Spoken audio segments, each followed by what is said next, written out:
أحزان قلبي لا تزول حتى أبشر بالقبول. أحزان قلبي لا تزول حتى أبشر بالقبول. وأرى كتابي باليمين وتقر عيني بالرسول. وأرى كتابي باليمين وتقر عيني بالرسول.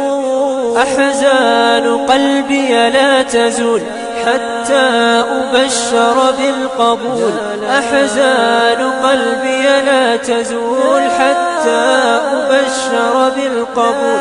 وأرى كتابي باليمين وتقر عيني بالرسول. وأرى كتابي باليمين وتقر عيني بالرسول.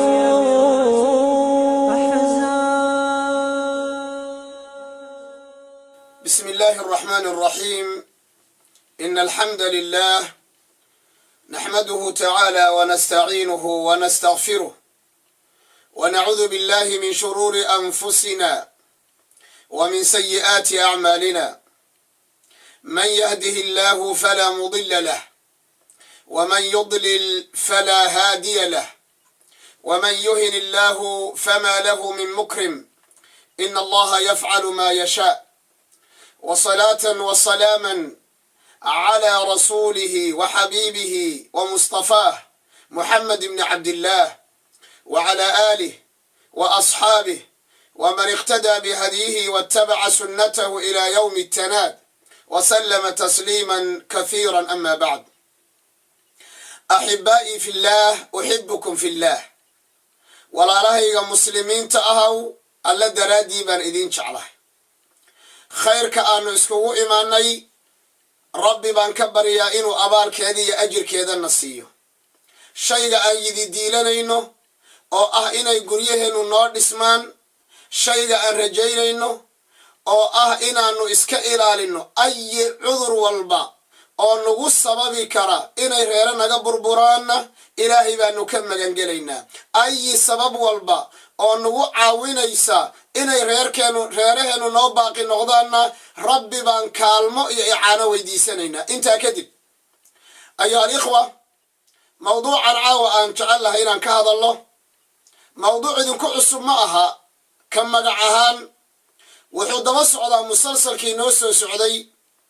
qaybtiisii noo dhammaatay ee ku saabsanaa al usra saciida, qaybta labaad oo b aanu bilownay oo ah mushkilaadka ama waxyaalaha keena burburka qoyska. sida uu walaal fawsaanba uu sheegay, xalaqadantii ka horreysay waxaanu ka hadalnay qur'aanka iyo qoyska. xalaqadani waxay ku saabsan tahay sida walaaluhu ay tilmaameenba cadho badani maxaa ka dhasha? cadhada badani maxaa ka dhasha? cadhada badani caydh bay kaa dhigtaa. caydh kelimada la yidhaahdo waa qofku markuu xoolo lahaa oo abaari ay timid, musiibo ku dhacday, kadibna xoolihii ka dhammaadaan ayaa waxaa la yidhahdaa hebel waa caydh. ama marka horeba aan waxba haysanin, hebel waa caydhoobay. kelimadaasi marka xidhiir weyn bay la leedahay musalsalkeennan. waxaanu u dooranayna waan tilmaami doonaa haddii alla yidhaahdo subxaanahu jalla wacala. idan cadho badani caydh bay kaa dhigtaa, cidlana way ku taagtaa. nacam, mar haddaad xoolo lahayd, mar haddaad khani ahayd, mar haddaad madax ahayd, mar haddaad mansib aad haysay oo lagaa xayuubiyey, waxaa weeye meel cidlo ah bay ku taagaysaa. maxaanu u doorannay cinwaanka noocana ama mawduuca noocana? waxaanu u doorannay burburka nagu dhacay ee qoyska ku saabsani ayaa saa ku fasiran. gablan iyo caydh iyo nin maanta buuxay ama gabadh buuxday oo maanta meel cidlo a taagan. saa daraaddeed waa tafsiir ku habboon annaga xaaladda maanta aanu ku sugannahay. ilaahay subxaanahu wa tacaala ha naga badbaadiyo. waxaan leeyahay axibatii fi llah waa mawduucun raa'icun yatuulu bih waa mawduuc dheer oo in laga sheekeeyo aad iyo aad u dheeraanayo. mawduuca aan caawa ka hadlayno waxaa kaloo lagu magacaabi doonaa xaalatun shaytaaniya. waa arrin uu shaytaan heeriye uu saartay, arrin uu shaytaan carshigiisa uu badda bartankeeda intuu dhigtay uu ciidankiisii uu kala diray. mawduucani caawa aan ka hadlayno muwaajahatu lghadab, sida aanu oga hortegi lahayn shaygan aan ku magacownay waa shayna caydhaynaya oo meel bannaana na soo istaajinaya. muwaajahatu lghadab baa la yidhahdaa dagaal adag inaanu la galno shayga, waana cadhada waan arki doonaa haddii aan la yidhaahdo. mawduucan caawa aan ka hadli doono wasaa'ilu taxakumi alghadab, dariiqa iyo waddada iyo asbaabta iyo asaaliibta aanu u mari doonno cudurkan saanu ku qaban lahayn ayaan wax ka tilmaami doonaa. surcatu lghadab, cadhada degdega ah waxay ku dhaxashiiso ayaan wax ka tilmaami doonaa haddii aan la yidhaahdo. axibatii fi llah, in badan oo dadka ka mid a goorta ay cadhoodaan cudurka dilaaga ana uu ku dhaco, dadku aqsaam iyo qaybo ayay u qaybsan yihiin. dabeecada bini aadamkuna waa ay kala duwan tahay, laakiin ixsaa'iyaadku waxay keeneen ama waxa loo yaqaano statikiska waxay keentay markii istitlaacu ra'yi la sameeyey, waxay keentay raggu inay cadhadoodu ay ka khatarsan tahay cadhada wadata in la caydhoobi karo, cadhada wadata in cidlo la istaagi karo. ragga iyo dumarka marka la isbarbar dhigo 70% cudurka raggu ku badan yahay, asagaa dalqadi haya, asagaa oday ah. sidaa daraaddeed meeqa nin ayaa ayagana caydh isdhigay, meeqa nin ayaa reerkoodii caydh sabab ugu noqday, meeqa nin ayaa bannaanka ka istaagay carruurtii uu dhalay oo ka caydhoobay bisabab asaga xiddadiisa iyo cadhadiisa iyo go'aan qaadashadiisa daraaddeed. amaa qofka dumarka ah waa ay ka fududahay, wayna ka darajo hoosaysaa marka loo fiiriyo ninka, wallahu lmustacaan. dadka qayb ka mida markay cadhoodaan wax alla wixii agtooda yaallay jebiyaan. guriga qaar baa ragga ama dumarku markay cadhoodaan guriga qaar baa la waayi oo malakumood u imaani oo geeri dhici, bakeeriga jabaya iyo armaajada soo daadanaysa iyo qaadada dhinac u duulaysa iyo dariishada jaban iyo albaabka xoogga loo xidhayo. qaar baa noocaasa. wa minhum man yasubu wayashtum, qaar waxaa ka mida wayashtim, qaar dadka waxaa ka mida afkooda furanaya laakiin gacantooda maya, afkooday furanayaan. markaasuu hooyadeed buu caayi, ama gabadhu ninka hooyadiibay caayi oo asagiibay caayi oo ayadiibuu caayi oo carruurtiibay caayi oo qaraabadiibaa la caayi oo qofkii ay saaxiibaahaya buu caayi. minhum, dadka qaar baa arrintaas sameeya. dadka qaybo ka mida cadhadu waxay gaadhsiisaa inay codkooda kor u qaadaan oo ay qayliyaan oo ay naqaska iska saaraan ayagoo raba inay sheegaan, iclaamiyaan, ogeysiiyaan waxa dhacay inuusan raalli ka ahayn ama ninka ama qofka dumarka ah. qaar waxaa ka mida afka xidha oo aamusa oo ciilka ayagu isku celiya oo isku baktiya ayaa ka mida. qaar ka mida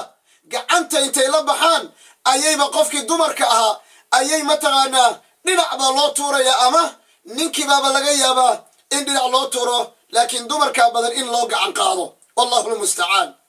haddaba mawduucan caawa aan ka hadlayno ee dad badan caydha dhigay waa mawduuca loo yaqaano surcatu lghadab, waa mawduuca loo yaqaano cadhada dhow. reeraheenna waxaan dumiyey intooda badan ma ahane 95% reeraha waxaa dumiya waa cadho. laakiin tolo maxaa laga cadhoon? waxa laga cadhoonayaay waa wax aynan qoollay aynan biyo ka cabin abadan, waa wax aad iyo aad u yar marka aad fiiriso. haddaba qofku markuu cadhoodo muxuu sameeyaa? qofku markuu cadhoodo حجاب آذى قفكم مركو عراضو نبي وحمك شاقي صلى الله عليه وسلم وماذا تفعل إذا غضبت أو إذا غضبتي أو إذا غضبنا هدال عروتو قبريهاي نية ودال عروتو هدال عرونو محانو سميننا أولا وحلالا عباد الله الغضب ومن الصفات التي نهى النبي صلى الله عليه وسلم هرت عرضو واتلمامه والنبي نقر بي أو حن مد والبؤ نقا مدا قارت وقرآن كأقرينا وهليا نبي أخلاقي سمرك لغا شاكينيو آيات كقرآن سيدي أدتشنا يا صحابة إيا حديث النبي صلى الله عليه وآله وسلم نبي حلويني ولو كنت فظا غليظ القلب لانفضوا من حولك هذا أهلا من أذن أو عربضا أو قلفسا أو ككني ضدك ويكا أكتي لهايين هدي النبي سأل له يري محظوم ملايين إيسان يعني عندك أكتي سواء أيو هذا نقطة قف أذك أو قلفسا أو عربضا هدي وادتك أذيك المسؤول كتاهي وحانو قرنينا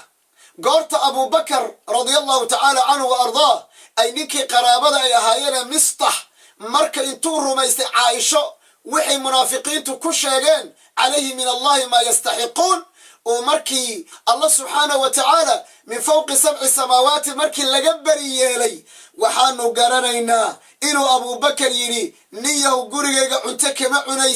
كدمنا عرض النوع عسى قرآن كسر دقي ولا يأتري أولو الفضل منكم والسعة أن يؤتوا أولي القربى والمساكين والمهاجرين في سبيل الله وليعفوا وليصفحوا ألا تحبون أن يغفر الله قرآن كساس أدتنا إياه وليعفوا وإن عاقبتم فعاقبوا بمثل ما عوقبتم به ولئن صبرتم لهو خير للصابرين إن صبرت أياكم في عن نبينا صلى الله عليه وسلم نرر بادية أبا أيمن ننكاس أو كدلبيا نصيحة إيا طلق نبي كدلبيا صلى الله عليه وسلم ما قرر إنسان نبي وحو كل تريه ما قرر إنسان نبي وحو أمري أنا نفتي إذا وارا إيتاي ويا إنت شير على إيجاد مين قاعد يقولي أنا قررنايا إنت أني صاحبة قررنايو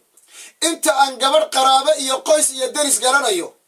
أو عراء يكدو بسرير حدث ولا حرج لكن مركي لا أراضه أو تلقضوا أي دعوه كدي بافرت دحدا لقى قنيناه شيخ وقيل إير هذه وان عريسنا هل كاسي أرنتو مركز دبكو وريقيستا هدبا انتو سعودركو إيمانين أيارنا شاكذا وين انتار حلنو إننا دحنا قرين قارتي دحنا قشو وحالغا يابا داودي نوها بوند إنا وينو وحالغا يابا قارتي تيبي شكو دعضو inaad weydo daawadii kuwa habooneed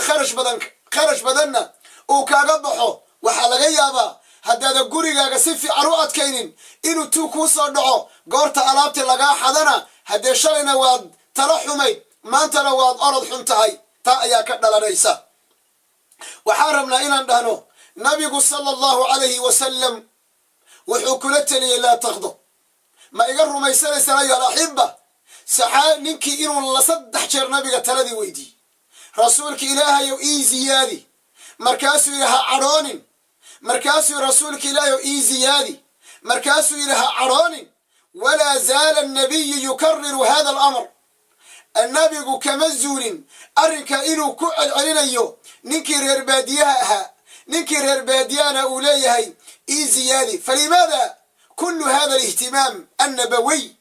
maxay tahay arrinta nabigu xooga uu saarayo bimawduuci alghadab oo nabigu xooga uu saarayo sala allahu calayhi wa aalihi wasalam macnaheedu wax kale ma aha raadka ka dhalanayaa khatar ah guryaha uu diminayaa khatar ah dhiigga uu sababayaa khatar ah dadka cirdigooda iyo sharaftooda lagu xadgudbaya ayaa khatar ah walidaalika baa nabigu calaamadaha munaafiqiinta markuu ka hadlay wuxuu yidhi calaamatu lmunaafiqi 4 markaasuu wuxuu ku daray wa idaa khaasama fajar haddii uu doodayo intay caradu ka badato ayuu intuu xadgudbo ayuu maxaa layidhaha xuduudda dhinaca kale iyo webiga dhinaca kale ayuu aadayaa markaasuu qofkii caynaya markaasuu nasabkiisa caynaya markaasuu dayaanadiisa caynaya iyo diintiisa markaasuu sharaftiisa caynaya maxaa yeelay caradii baa dhinaca kale nabigu marka waa diiday calayhi salaatu wassalaam waana nagala teliya calayhi afdalu salaati wa atamu tasliim nabigu ihtimaamka ayuu siiyey haddaba daawo ayuu nabigu arrintaas ayadaa u sameeyey daawadana waan arki doonaa biidni illah caza wajal waana midaan doonayna maanta guryaheennu intayna naga dumin inaanu iska ilaalino shayga duminaya saxaabadu way cadhoodeen cadho adag ayay cadhoodeen goorma markuu ninkii reer baadiyaha ku kaajay masaajidka nabiga calayhi salaatu wassalaam walaakina annabiya araxiim laakiin rasuulkeenna alla uu ku beeray raxmadda wa kaana bilmu'miniina raxiiman wuxuu yidhi khalluu sabiilahu khalluu baynii wa baynahu anigiyo ninkaan dhaxdayada ka baxa maxaa yeele nabigu cudurkuu gartay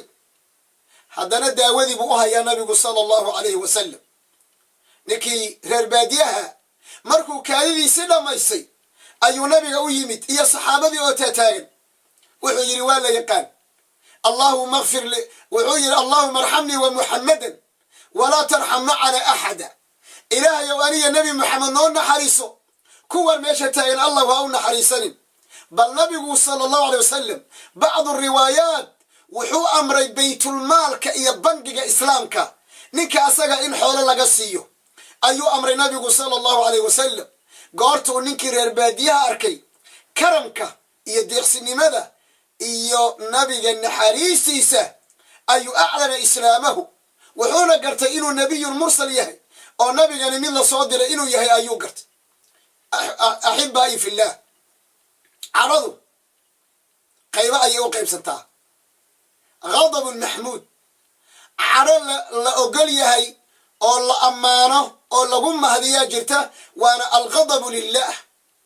waa marka ilaahay dartii aad u cadhoonayso nabigu weligii ma cadhoonin anas baa sifaynaya oo caaisha sifaynaysa radia allahu tacaala canhu nabigu weligii ma cadhoonin gacantiisana ma gaadhsiinin laa dumar uu qabo walaa shaqaalo u shaqaynaya walaa xataa xayawaan ilaa ida ntuhika xurumaatullah ilaa in ilaahay xuduuddiisa lagu xadgudba ma ahane xaaladda ayadaa nabigu waa aargoosan jiray sala allahu calayh wasalam idan alghadabu lilah waa manhajka ahli sunna iyo caqiidada laakiin maraatib iyo darajaad bay leedahay man ra'aa minkum munkaran falyugayiruu biyadih fain lam yastatic fa bilisanih wain lam yastatic fa biqalbihi wadalika adcafu liimaan darajaad buu leeyahay laakiin asal waa inay qalbigaa ka soo go'do goortaad arto nebi maxamed oo la caynayo goortaad arto diinta oo lagu xadgudbaya inaad cadhooto oo lilaahi wa fillaahi aad u cadhooto waxaa kaloo ka mid a qadabun madmuum mid la caayay oo aan wanaagsanayn baa ku jira wa alghadabu libaatilin ka casabiyatin jaahiliya waxaa weeyaan waa inaad u cadhooto baatil iyo waxaan xaq ahayn sida mataqaanaa reerka annagii baa waxaa la yeelay iyo maxaa la yidhahdaa see reer hebel waxaa noo dhahayaan waxyaalaha casabiyada iyo jaahiliyada ee annaga inta badan aan u cadhoonno waxaa weeyaan waa wax la caayay oo sharcigu caayay waxaa jira sidoo kale qadabun mubaax waa waxaa mataqaanaa labadaas nooc aan midna ahayn ka hore waa waajib ka labaadna waa xaaraam laakiin mid bannaan baa jiro oo waa markii maxaa la yidhahdaa aad wax diidanta oo dabeeci ah sidaa daraaddeed waxaan leenahay axibatii fillaah cudurka maanta aan doonayno aan leenahay guryaheennuu dumiyaa waa surcatu lghadab yaa doonaya talo yaa doonaya naseexo yaa doonaya inay reerkiisa barwaaqay ku wada noolaadaan waxaan isleeyahay kulligeen waan rabnaa anigaa raba xaaskaygaa rabta inta imaqlaysaa rabta rag iyo dumarba midkaan guursanin baa raba midka guursadaa raba ma doonaysaa inuu reerkaagu kuu baaqi noqdo hadday jawaabtu nacam tahay ilaahay baan kugu dhaariyey oo ilaahay dartii baan kugu jeclahay oo reerkaagu inuu dego ayaan jeclahay oo in reerkaagu kaa burburo ma rabo oo carruurtaadu inay gaalo soo faragelisa ma rabo oo carruurtaada in la qaata ma doonayo oo ma rabo inay xumaan adiya reerkaaga idinka dhexdhacdo waxaad yeelaysaa cudurkaa dilaaga ah ee caydha ku dhigaya ee bannaanka ku istaajinaya cudurka asagaa ka adko waa maxay waa cadhada waxaa laga yaabaa inaad i weydiiso oo adigu ma cadhootid miyaa kaagan muxaadaraynayow adigu ma cadhootid miyaa nacam saxaabadu ma cadhoon jirtay nacam waxaan doonayna waa maxay ha aargoosanin waxaan doonayna waa maxay cadhadaada qabo nabigeenna calayhi salaatu wassalaam xadiid baan caawa rabaa hadiye inaan u qaadanno oo cid walba oo na dhegaysanaysa hadday labada isqabta ay dhegaysanayaan hadday mid kamida uu dhegaysanayo iga ballanqaad markaad gurigaaga ku noqoto gurigaaga waabaad joogtahay ama baabuur baad saaran tahay ama tagsi baad saaran tahay ama gurigaaba joogtaaba ama waa shaqada iyo xafiiskaad joogtahay mar alla markaad adiyo xaaskaagii kulantaan mar alla markaad adiyo ninkaagii kulantaan gabadhay inaad dhahdo maanta waxaa noo wadaa hadiyad hadiyada waa maxay waa hadiyad anigana i anfici waa hadiyad adigana ku anfici adduunyadeennay anfici oo aakhiradeenay anfici oo awlaadeennay anfici oo qaraabadeennay anfici ood bulshada aan ku dhex nool lahay bay anfici oo fitankaan kaga badbaadaynaa oo rabbi baa raalli nooga noqon oo mu'miniintaa nagu jeclaan allahu akbar intaa markaad u sharaxdo hadda kelimaadkaas sida ay tahay baan rabaa inaad u qaaddo intaad qorto kelimaadkaas sayiin inaad u qaaddaan rabaa markuu qofkii isku badbato oo kala badbato oo yidhahdo talo maxaa lagu wadaa maanta inaad dhahdo waxaan kuu wadaa xabiibii wa zawjii alghaali xabiibatii wa zawjatii alghaaliya waxaan kuu wadaa maxay kelimadii uu yidhi abudardaa iyo ummu dardaa haddii aan cadhoodo i raalli geli dhakhtarna ii noqo haddaad cadhooto waan ku raalli gelin oo dhakhtar baan kuu noqon hadiyada nabigana dhegayso laysa ashadiidu bikathrati asuracati ninka xoogga badan iyo gabadha xoogga badan ma aha qofka legdinta badan ma aha qofka markuu cadhoodo afka intuu abur ka kiciyo qofka kale u dhaadhaamiya dhahay yuusan dareemin inaad daciif tahay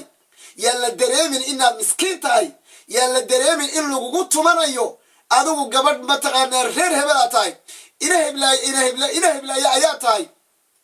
ninkuna inuu dhaho ma adigoo nin ah ma adigoo maanta sharaf leh ma adoo reerkaa ka soo jeeda ma adigoo qoyska ka soo jeeda maanta gabadha waxaa ku dhahaysa alelahi maya shaydaanka ku afuufaya iyo shaydaanka sida buufinka doonaya inuu ku barariyo waxaan doonayaa inaan ka adkaano hadiyadu waa maxay nin yahow nin adag ma tahay gabadh yahay gabadh adag ma tahay nacam haddaba dhegayso hadiyada nabiga sala allahu calayhi wasalam laysa ashadiidu bikathrati asurcati inama ashadiidu alladii yamliku nafsahu cinda alghadab allahu akbar hadiyadaa maanta aan ku kala tagno hadiyadaa maanta aan qaadanno aan dhaqan gelinno guryaheenna aan ku dhisno guryaheenna aan ku dhisno aan derbiyada ku sharaxanno derbiyada aan ku sharax albaab aan ka dhiganno oo aan quful ka dhiganno oo shayga lagu xidhayo guriga ee tuugga iyo dhaxanta ka ilaalinaya ha noqoto kelimada ha noqdo xadiidka nabigeenna sala allahu calayhi wasalam wuxuu leeyahay ninka ragga ah iyo gabadha adag ee cajiibka ah ee cuqolada ah ee fahmay nolosha adduunyada waa qofka markuu cadhoodo cadhadiisa qabta waa kuma qofka cadhadiisa qabta suusa reerkeenu nooga dumin mise waxyaalaha lagu cadhoodo ama laga cadhoodo waxyaalaha oogu hooseeya iyo waxyaalaha oogu yar iyo waxyaalaha laga xishoodo iyo waxyaalaha oogu qiimo liita ayaa reerkeenna ku duminaa waa wallahi da'yarta hadda isguursatay waxyaalahay isku furaan reerahan yaryaren dhisayno ee isguursada aan ku hayno waxyaalahay isku furaan haddaad aqrido oo aad dhex gasho oo laguu sheego waxaad garanaysaa mustawaha ay taagan yihiin waxaa ka daran dadkii khibradda lahaa ee waaweynaa maanta waxay isku furayaan ma xoolaha wax laysku furo ah ma lacag baa wax laysku furo ah محارام با وحلا اسكو فرأ وكاد دونا مواضيع ذا نو قرن بي كمتهي قضبضا هدا وحكت الماما يو لما انتو يكوى كبضن بإذن الله سبحانه وتعالى ما أقبل شيء هذه هذا عاوة بس ماذا أقبل وأنا المكو قشي مسكو مجرين هذا البدن هان مبوحشو فعل باروبا هناي خير الكلام ما قل ودل هذا المذير أو ضدك أنفع أيا كون أحسن هذا البدن أو قفك دردرون عضافة دينته وحنوبا هنا إلي نقيسو أو أنكو نقنو إيه أنكو عمل فلو عاو هدان إنتنا دقيسانيس حديث كاني هدان نبلن قانو أندانا هذه وان أقبل قبلت وان أقبل وان سمينا يا هذا إسحكمه أديك النفط هذا هيا هذا لا لقب الله بعاوة أديك أراد يموت ما توان إسحلنا يا خلاص ما أرجوسنا يا خلاص وحاد وحكسك يدي ما أنت يعني هذا هذا الكؤمان لا أنتوا أفكار كجرو ورنيه خير كاغا كفرين وحين ما تغنى قولي بيكعب خير كاغا كفرين مسؤول بلغادغي حج دلقد إلهي كوديبي وذاتكم مركو كوغو مارينا ما أقبل شيء نعم اللي قد الأغري يا أيها الذين آمنوا اتقوا الله حق يا أيها الذين آمنوا اتقوا الله حق تقاته يا أيها الناس اتقوا ربكم يا أيها الذين آمنوا اتقوا الله وقولوا قولا سديدا إلى إن عرضنا الأمانة على السماوات أمانة انت من إذ قاضي وينك بدن نيو عيارها كدو مني رير كاغا حج قبر يحي مروى آياتهي كورغ وكوبوحا قولك تشيف كفيري سريرها كويا سريرتا كوتا لفيري أرماتشدا هذا واحد دروع يباتي قروح بدن كويا لفيري فيري أرماتشدا واحد ذهب كوود احجر فيري شكذا ألاب واحد كوتا لفيري فدقا كويا لأيك عرورتا وقرقروح ذا بدن إيه أتشعشهاي إيه أذيك والنهاقا كسو قوئي بالفيري آباها كان علي آباها إلهي كاسية بالفيري إلا تكون كوليسو مياه صحة مسائلة كليتك كودكتو أوضا صدح ليسي صدح ليسي ورهدين لغو يراهدو نيهو صدح ليسي همودين إلي رنتهاي ويكو تعشهاي سمعين ويكو تعشهاي لكن عاطفة هيسا ويكو تعشهاي لكن حماسة كبضا ويكون تعشهي لكن وقف دمرة ويكون تعشهي وحكرا ما هيسو عيلكي ما كبطي شقك لو قبك ترى ماله إلا إلا يكون هذا يفر ما هذا ورهرنا مودين هرن معها ما يده عيلات كده قدال ما كشيء دونا طبعا شيء والبا درسي كاستمر كان دبعتها الشيء نو ماشي قدام بيسا حالك لدونيو إنان وحيالا إنان كجبحنا لدونيو أيها وحكت المامي دونا بإذن الله سبحانه وتعالى مروا البنا كلمات كأنه ما يران دونان ساعات آد بأغيران دونتا مروا البابا بإذن الله عز وجل إلا مواضيع ذا كميدا ما هني عاو ما أرقني أما ما دريني شيء قد بناك نديك إنه عرضته هدبا نول بو أذيك الشقة تالوي أما إسقابو أما إسعلي أما سيدة خيرك أذا هين كرا قبري نية وريرك أذا عين كرا أبدا دومين كرا عرورت هذا عرورتين لبدينا أيا كدي كرا أيا قول نول أقامو أمرت شيء أيا أذيك كدي كرا عرورتين عقدها كبيرنا عرورتين كلام مدك عرورها كله تاك ما وذا النصيب كادونا ماذا وعين كرا ملهن سايا فاهمين كلمة أن دون يا إن تنام أيها الإخوة هدي أنو ما تعذرك جراني عذرك دلاجة عرضة ولا دون يا نينك الرجع إن جراني إنه يهي نينك على ذي علية أنو جراني النبي إنه صدح شردر دارمي أنو جراني معناها كلمة ها أرجو سنين الصبر أولق haddaba haddaan cadhoodo maxaa daawo ah daawadu waa maxay waanba cadhooday qabso daawadan aan sheegi doonno erey u qoro oo xaraf u qoro oo qalin iyo buug isa soo agdhig goorta aad qorato ood fahamtana shaqo gal caawa shaqada ka bilow galabta shaqada ka bilow ma galab baad joogtaa ma duur baad joogtaa ma habeen baad joogtaa saacadda aad joogta shaqada ka bilow shaqada dib ha u dhigin kow qodobka koobaad waxaan leenahay cadhadu weliba cadhada la yidhaahdo alqadab alacmaa ee qofka indhaha tirta waataan ka sheekaynaynay waa midda guryaha burburisa laakiin asaaliibta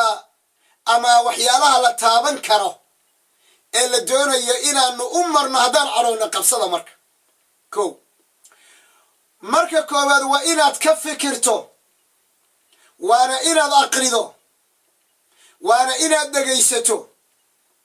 axaadiidta ku soo aroortay cadhada in la qariyo iyo qur'aankaba iyo tafaasiirta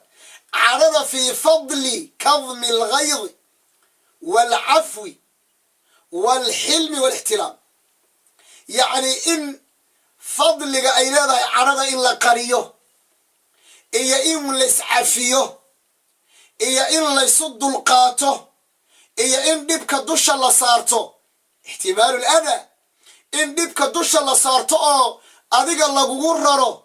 horta qodobka inaad aqbashaa lagaa doonaya qodobka waa qodob muhiime reerkaagu anfici soo moogid carruurtaadu anfici soo moogid ninkaagu anfacaysaa soo moogid horey baan kelimaadkaa u soo sheegay kaa waa qodobka koobaad aqri horta qodobka labaad waa inaad ka baqdo ciqaabka ilaahay subxaanahu wa tacaala goortaad cadhaysan tahay ee aad bararsan tahay ee indhahaagu dhiig fadhiya noqdaan oo xididadana dhagax weyn laguu dhigo ee aad wax burburinayso ee awooddaadaad isticmaalayso waxaad xusuusataa qudratullah awoodda ilaahay inay tahay acdam min qudratik mid ka weyn adiga awooddaada abadan halkaa istaag xoogaa markaad dareento inaad wax dardari karto waa inaad ogaato allah subxaanahu wa tacaala qudradiisa iyo awooddiisu inay kaa weynta taasi waa qodob asagana aad iyo aad muhiim u ah qodobka saddexaad oo asagana muhiimka ah waa inaad ogaato goorta aad cadhaysan tahay inaad shabbahdo xayawaanka weliba wax ugaadha ayga iyo waraabaha iyo ee intay ayagoo cadhaysan daf dhahaan xoog ku soo qabsada xayawaanka kale marka aad ilmaha sa u qabanayso oo xaaskaaga aad sa u qabanayso oo aad indhahaagu dhiig fadhiya yihiin ee aad xagga iyo xagga dalqadda u kala tuurayso ogow inaad xayawaanka shabbahdo weliba xayawaanka maxaa la yidhahdaa wax ugaadha ee xoogga ku soo qabsada xayawaanka waxaa kalood ogaataa oo qodob muhiima inaad xaaladdaa ka fog tahay akhlaaqda mu'miniinta akhlaaqda ambiyada iyo akhlaaqda dadka wanaagsan inaad ka fog tahay oo akhlaaqdaadu ay tahay akhlaaq shaytaaniya xaaladaad ku jirtana xaala shaytaaniya inay tahay waxaa kaloo rabaa inaan iyadana dhaho oo muhiim ah oo nabigu noo sheegay sala allahu alay wasalam qabsa daawadan yar ku dhaafin si uusan reerku kaaga dumin oo waa maxay goortaad cadhooto haddaad taagan tahay fadhiiso haddaad fadhidana seexo kadibna soo weysayso intaad istaagto soo weysayso 2 ragcadood tuko kadibna isduuduub ama marka hore isduuduub xoogaa markaad isduuduubto intaad soo kacdood weysaysato 2 ragcadood tuko dadka walaalaha ah in alla dartii aan u jeclahay aniga naftayda iyo xaaskayga iyo idinkay dhegaysanaya intaba carruurtayda iyo qaraabadayda waxaan leeyahay ilaahayna annaha iga dhigo mid arrinkaa bilaaba caawa aan bilowno caawadan aan bilowno ma cadhootay haa weysayso xoogaa isduuduub afkaaga xidho isduuduub duuniga iyo bustaha isku deg kadibna weysayso kadibna 2 ragcadood tukado ma samayn kartaa arrinta ayaa ku dhaqaaqi kara xal baan u baahannahay ina diintu waa dhaqane diintu wax la sheega ma wallahi muxaadaro fiican baan dhageystay ma ujeedadeedu waxa weeye war waxaan laguu sheegay ma samayn kartaa waa rasuulkii waa diintii waa caqiidadii waa manhajkii waa akhlaaqdii waa dhaqanka islaamka waa badbaado waa daawo waa nolol adduun iyo aakhiraba taa ma samayn kartaa waa inaad ilaahay ka magan gashaa an yastaciida billahi min ashaytaan alrajiim nin buu arkay nabigu cadhaysan waa loo sheegay ninkaa waa cadhaysan yahay baa lihi wuxuu yidhi ninkaa hadduu dhihi lahaa acuudu billahi samiici alcaliimi min ashaytaan alrajiim riwaayo kale min hamzihi wa nafhihi wa nafkhih hadduu intaa dhihi lahaa waxa uu dareemayo cadha'a way ka tegi lahayd saxaabi baa maqlayo orod buu isa sii daayey ninkiibuu u taga wuxuu yidhi war nebi maxamed baan daawadan ka maqlay inay qofku hadduu xanuunsado dhakhtar buu u tagaa daawa loo soo qoraa kadibna wuu cunaa insha allah waa ku daawoobaa caawa daawaan sheegaynaa cudurkii guryaheenna burburiyey oo cadhaa daawadiisii qabsada yaa daawo raba laakiin yaa doonaya inuu daawada qaato weliba daawada yaa qoray daawada john miyaa qoray daawadan yaa qoray daawadan rasuulullah rasuululhudaa xabiibuna calayhi salaatu wassalaam qabla waxaa qoray allahi abuuray adduunka abuuray khaaliqii koonka lahaa ee maslaxadaada garanay alaa yaclamu man khalaq wa huwa latiifu alkhabiir ma garanaysaa daawada ma qaadan kartaa daawada reeraheenna ma ku daaweynaa daawadaasi nafteenna ma ku daaweynaa gabar yahay daawo ma rabtaa caawa nin yahu daawo ma rabtaa caawa war anigu daawo ma rabaa anaa iska bilaabaya xaaskaygaan ku xijisiinayaa gabar yahay daawo ma rabtaa daawada nabi maxamed baa noo sheegay sala allahu alayh wasalam ilaahay hanaga dhiga kuwa ku dhaqma an yastaciida billahi min ashaytaan alrajiim qodobka kale waa inuu xusuusto in qofku uu wax iska dhaafo ajirka ay leedahay qur-aanka wa an tacfuu aqrabu litaqwa inaad iska cafidaan baa taqwada u dhow inaad iska cafidaan ayaa taqwada u dhow idan isduuduub soo weysayso 2 ragcadood tuko waxaa weeyaan bacda dalik isku day mar walboo cadhooto inaad naftaada dejiso kitaabka qur'aanka ana soo qaadato oo aad wax ka akhrido mid kalaan kuugu darayaa waxaad isku daydaa macrifatu dawaafici liqadabik horta maxaa kugu sababa inaad cadhooto qodobka iga qora maxaa keenay inaad cadhooto xal baad u baahantay horta maxaa keenay inaad cadhooto waxaad u baahan tahay masalada inaad isku qanciso laga yaabaa cidda musiibada iyo dhibka keentay cidda musiibada iyo dhibka keentay anti haddana inaad aargoosataa rabtaa la waxaan leenahay macrifatu dawaafic waa inaad waxa kugu riixay ee kugu qasbay inaad cadhooto horta waa inaad raadisaa mid kale aan kugu daro isku day inaad hesho cid kugu caawisa cadhadan inay kaa dejiso ha isku dayin inaad raadiso cid kor kugu sii qaada arrintan aad ku jirto la dhakhtar baad u baahanta dhakhtarkaasi waa inaad heshaa haddaba isku day ciddii arrintan kaa dejin lahayd inaad raadisa isku day saxaabiga markuu maqlay nabiga ereygaa ka maqlay durban waa ku orday sala allahu alayh wasalam cumar binu khadaab dadkii la telin jiray ee shuurada u ahaa waxay ahaayeen dadka qur'aanka yaqaana ninba u yimid ay qaraabo ahaayeen markaasuu yidhi cumarow xoolana nama siisid cadaaladna naguma xukuntid cumar waa cadhooday cumar cadaaladda macruufuu ku ahaa haddaba saxaabada ka mida ayaa yidhi yaa cumar ina allaha qaala tacaala linabiyi halka lagu xidhay fiiri ilaahay nebi moxamed wuxuu ku yidhi sal ly slam khudi alcafwa waamur bilcurfi wa acrid can iljaahiliin cafwiga qaado iska cafi dadka wanaaggana sheeg dadka jaahiliinta ana iskaga jeeso